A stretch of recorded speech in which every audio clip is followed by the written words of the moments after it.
Bom, aqui estamos nós, pessoal, começando o dia, sexta-feira, 31 de maio de 2024. E vamos lá começar a nossa primeira matéria.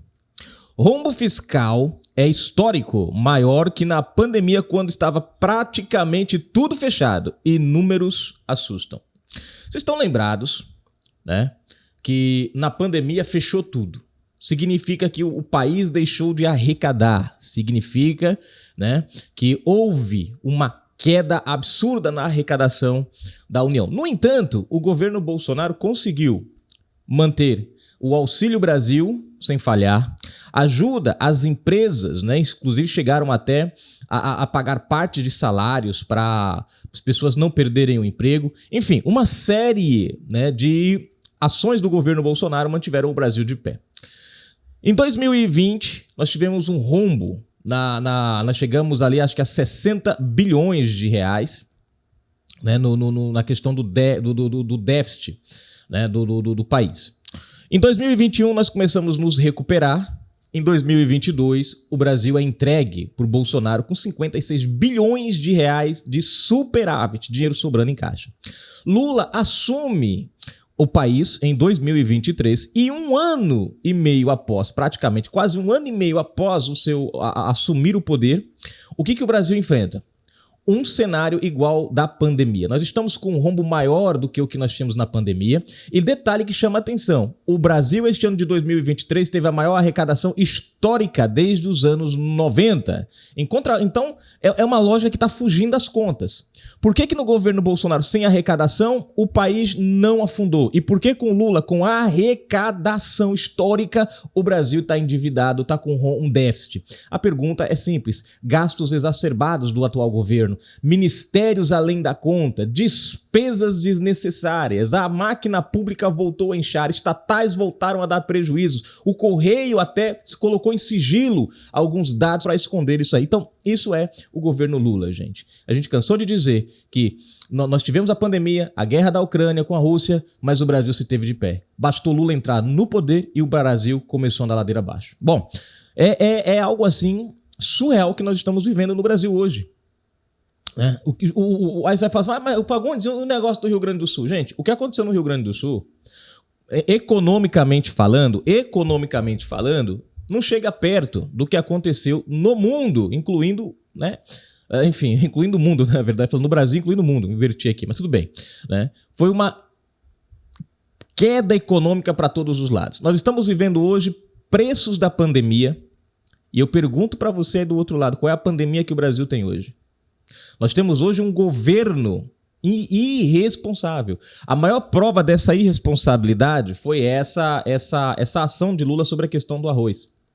Quem acompanha de perto essas questões, na hora que Lula falou sobre a questão do arroz, na hora você já percebeu que aquilo ali não ia dar certo. A fala de Lula foi totalmente irresponsável, trazendo caos para o país, aumentando o preço do arroz.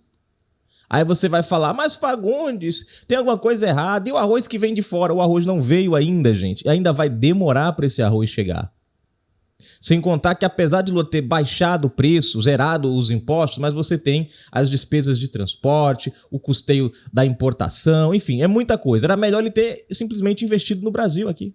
Nós temos arroz suficiente, era zerar os nossos impostos aqui e tava beleza. Mas enfim, a questão aqui é trazer para vocês, mostrar para vocês o quanto esse governo tem sido péssimo.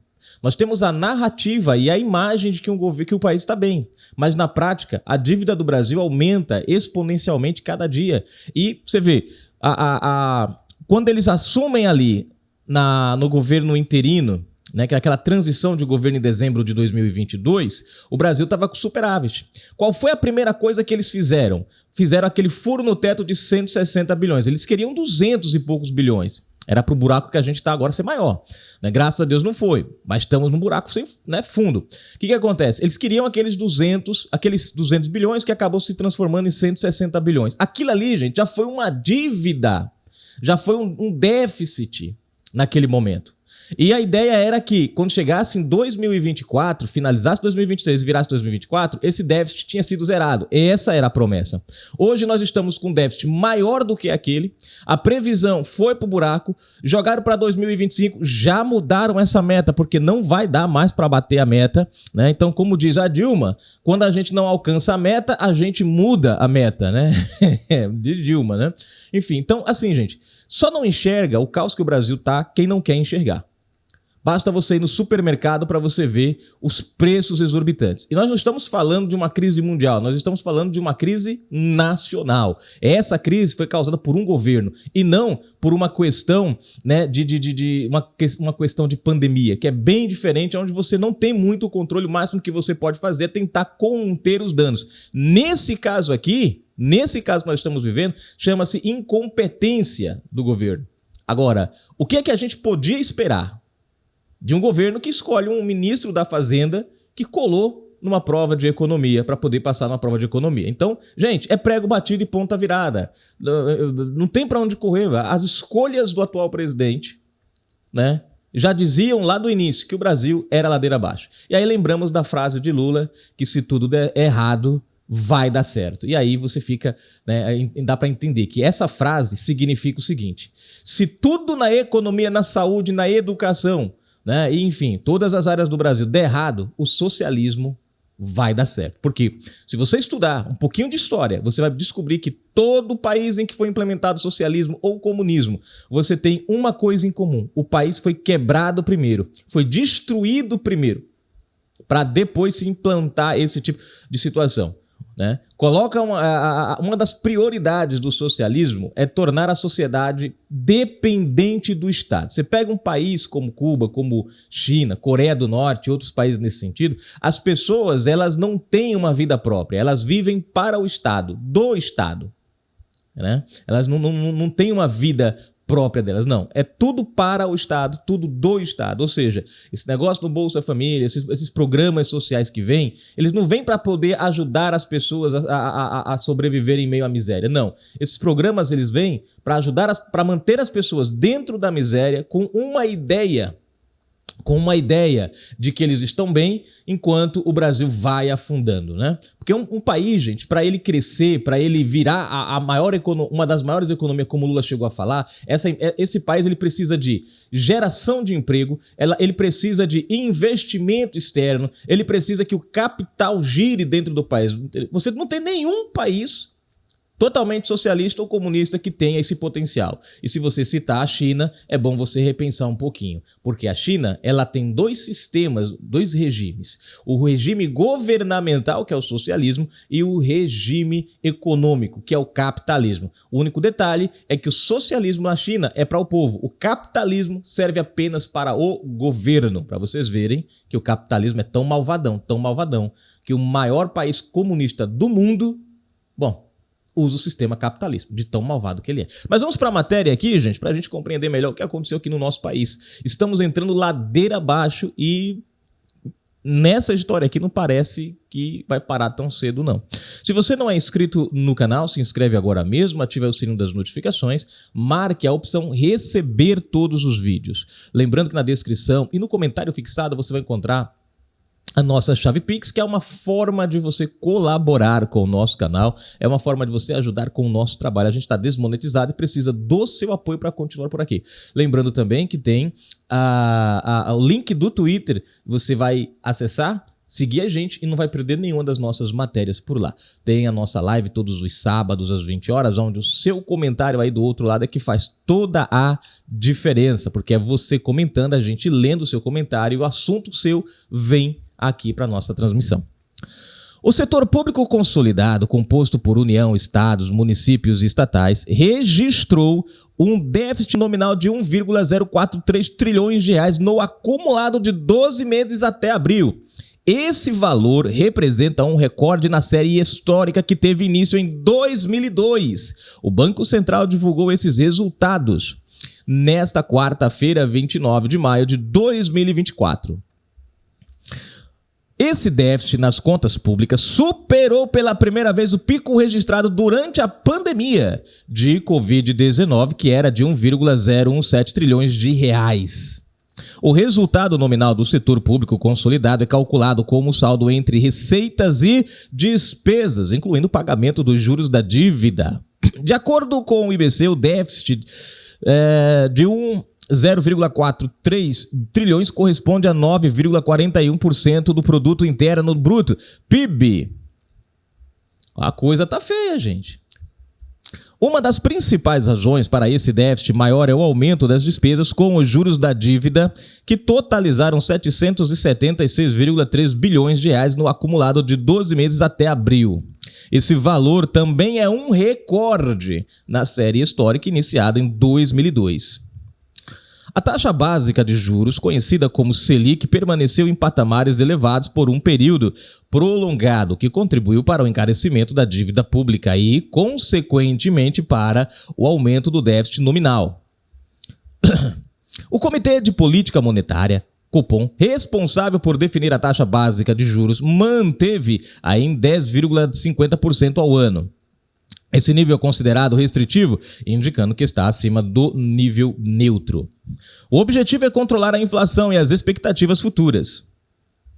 O presidente do Banco Central, Roberto Campos Neto, destacou que existem incertezas em relação ao cenário externo, possibilidade de mudança na meta de inflação e dúvidas sobre a credibilidade do arcabouço fiscal. Que já não está dando certo esse arcabouço fiscal, né, gente?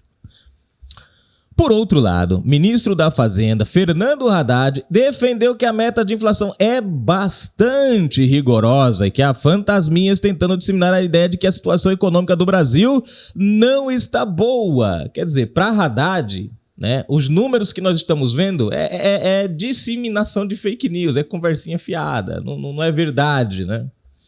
Além disso, a piora no saldo do resultado primário, que excluiu o pagamento da dívida pública, contribuiu para o déficit. Este saldo negativo atingiu 266,5 bilhões de reais no acumulado de 12 meses. Esse daqui, gente, presta atenção, esses 260 bilhões aqui é referente aos 56 bilhões de superávit que Bolsonaro entregou em 2022.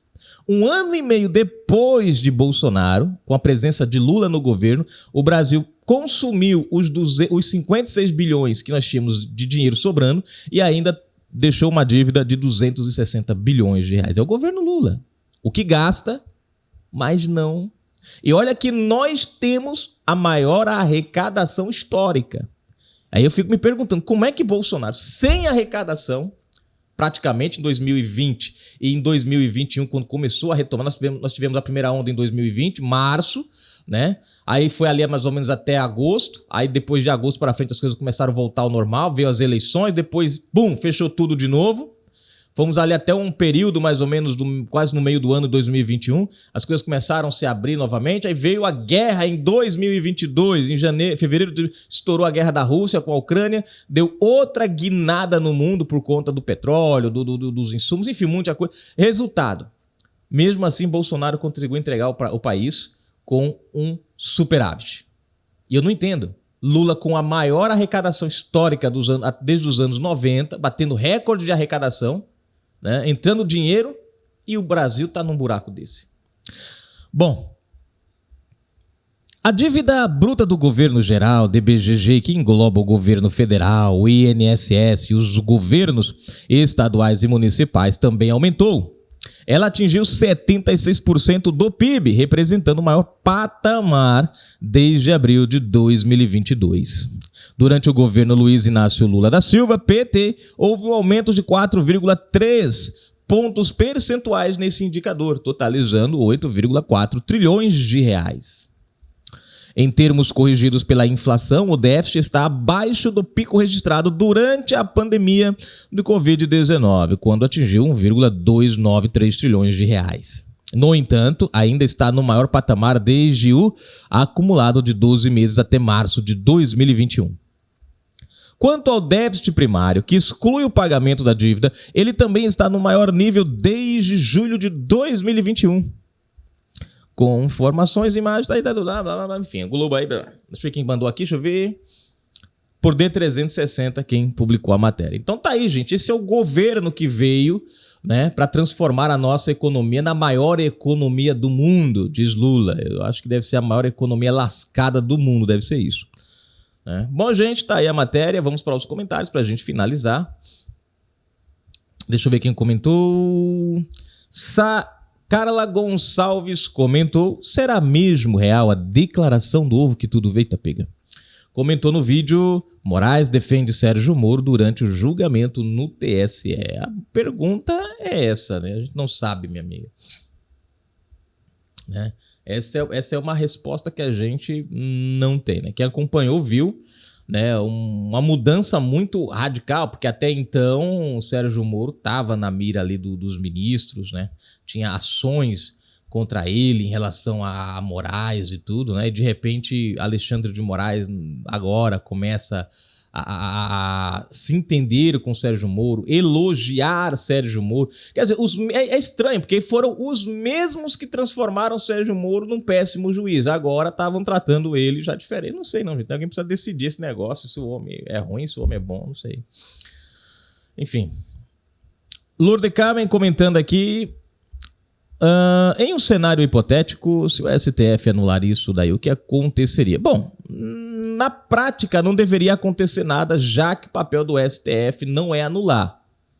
Ele não pode anular uma decisão, uma regra, uma lei legislada pelo Congresso, né, que seguiu o trâmite do Congresso. O papel do Congresso é esse. O papel do STF, do Judiciário, é fazer valer as regras legisladas, né? Então, na prática não deveria acontecer nada, mas no Brasil que a gente vive, tudo é possível. Não tem nem como você fazer uma hipótese pelo tamanho da insegurança que a gente vive. Oposição vence e Congresso derruba vetos de Lula em saidinhas de preso. Marcado, tá aí. José Aparecido do Couto: sempre o Lula defendendo os manos dele. Comentou aqui no vídeo: oposição vence, Congresso derruba vetos de Lula em saidinhas de preso. Tá aí. Marcado. Valeu, gente. Daqui a pouquinho nós voltamos com mais informações.